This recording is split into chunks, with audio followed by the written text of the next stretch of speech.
2016, a year where phones, computers, and the internet reign supreme in our societies.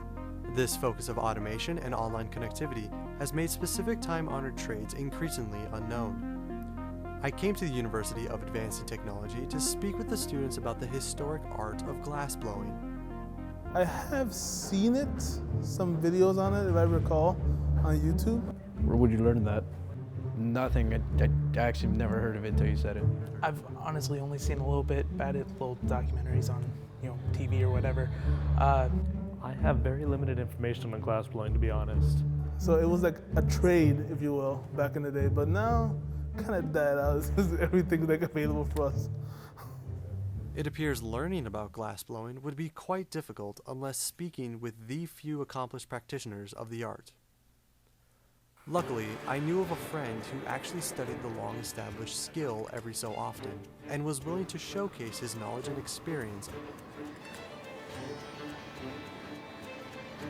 Hi, my name is Rob Beckham. I'm 22 years old, and I've been blowing glass for about 6 years now. My junior year of high school, I started my apprenticeship to Jody Dozer. Hi, my name is Joanna Dozer. People call me Jody. I'm a glass blower. I've been blowing glass for about 15 years. I was a photographer, and I kind of happened into a glass studio one day and got hooked on it and haven't left since, basically. We were working at a studio in Phoenix, and a few years after that, we decided to leave to build our own studio.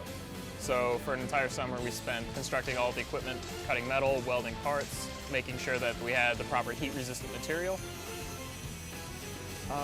Our studio's been up and running for about 3 years now, or 3 sessions, because we don't blow in the summer here in Arizona. It gets really hot, and when you're dealing with glass that's 2,100 degrees, it's even hotter. So we shut down for the summer and only blow during the winter. The furnace that we use holds about 100 pounds of molten clear glass, also known as cristallo. The furnace is electric run, and it's kept at 2,100 degrees 24/7. So the furnace itself never shuts off. We use a reheating furnace as well called a glory hole, and that's natural gas fed. This we can light and turn off before and after we begin working. It's made out of a steel drum lined with heat-resistant fiber material with 2 doors in front of it that are made out of super high temperature resistant casting material. The door is operated on a pulley system, so we welded the frame, poured the casting into it, and assembled all the rigging to make it work.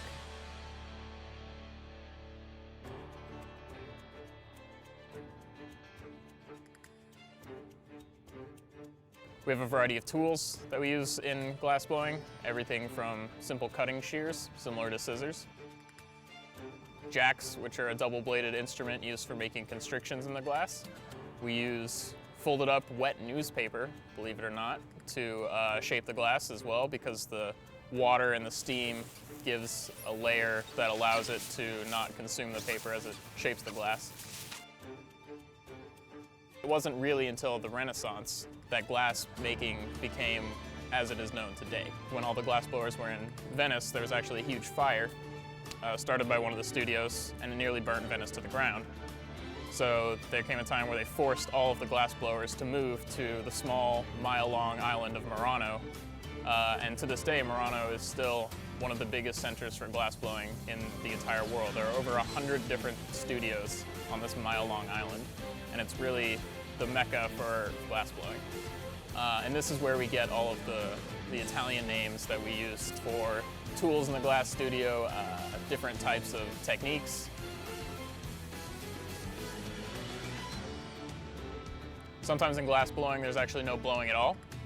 A lot of people like to sculpt glass rather than blowing it into a functional vessel form. Sculpture can take on many forms, be it simple or very, very intricately complex.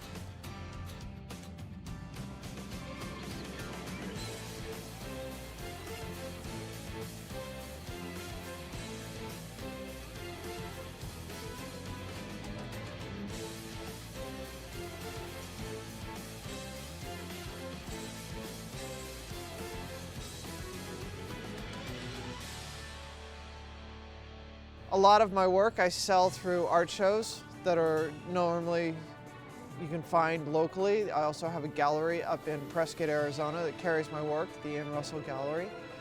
We blow wall plates or flowers, which can be seen, not ours, but a gentleman named Chihuly, who is quite famous. His plates are seen in the Bellagio. We do a similar application into people's homes. An optic mold, it is essentially a steel cup with a pattern of ridges that run down along the interior. A hot glass piece is jammed down into the optic and blown into to expand it into the shape of the optic mold itself. Since the glass on the end of the rod is very much like a balloon and there's no opening to it, if we desire to make something with an opening like a cup or a plate, we need to transfer the piece to what is called a punty, which is then affixed to the bottom of the piece. The master then adds water to the jack line, which shocks the glass thermally because of the extreme temperature difference. And the master applies shock with the back of tweezers or a piece of wood. This sends the shock to the jack line or the constriction, allowing the piece to break off and transferred to the assistant's punty. The piece is then reheated and the opening is widened using the jacks and then opened to the desired width. After we punty the plate and put the lip wrap on, we then use a steam stick in order to puff it out a little bit more and lighten the shoulders. After that, basically we heat it as hot as we can stand and just start spinning like mad. And you spin as fast as you can in a controlled manner in order to allow the centrifugal force to open the plate up and create this wall flower. Anytime that we let the flower sag off center while we're creating it, that sag, when you spin it out, will then form like a off center little tail. That's one of the shapes that I prefer, is to have it a little more organic, less absolutely, centered round. It gives it a little more personality, and it's something that I find more attractive in them. After spinning the plate out, before we actually remove it from the punty and box it, we take a large grass burner, it's a propane torch, and heat the overall piece. And we're trying to balance the heat before we put it away in the box or the annealer.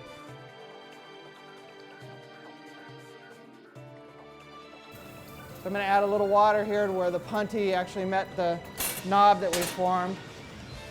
Lift it up and then tap the pipe. That's how we make it a plate.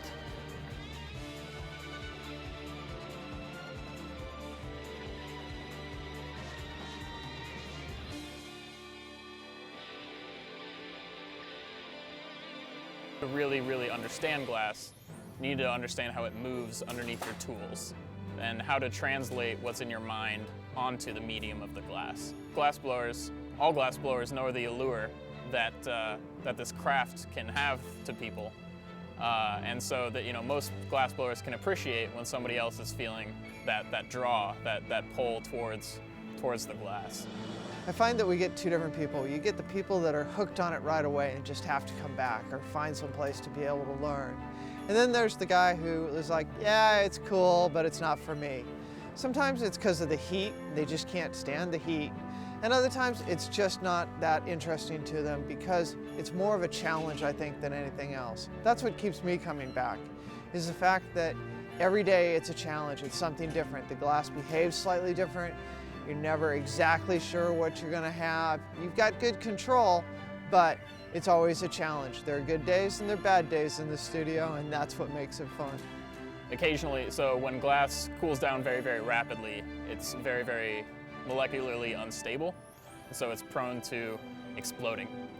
So when we have cold glass sitting in our crack-off buckets, that's what we call them, we'll just hear randomly just popping sounds, cracking sounds, exploding things that we don't really notice anymore. But people that come here for the first time always jump and start when they hear it, and they're like, what is that? Is that okay? And it's just like, oh no, it's just, it's exploding glass. It's all good. That's fine. But one time, I did have a piece of glass explode and cut me in the neck. So that was probably the craziest thing that's ever happened to me. The piece of glass exploded, shard shot off, cut me in the neck. Absolutely insane. When I first started blowing, actually, when I showed up to the studio in town, I'd never really seen a lot of glass blowing and wasn't really familiar with it at all. And the gentleman whose studio it was making a piece and his assistant was running a little behind. I found myself, I got up right away, I grabbed the torch, the big grass burner, and started heating his Marini for him. And it was kind of funny because then he looked at me and I realized maybe I shouldn't do this. I never asked, but he was like, wow, this is impressive, because not a lot of women evidently are glass blowers and not a lot of women like to deal with the fire. But I'm different, I guess. I don't know. That's my funniest story, I think.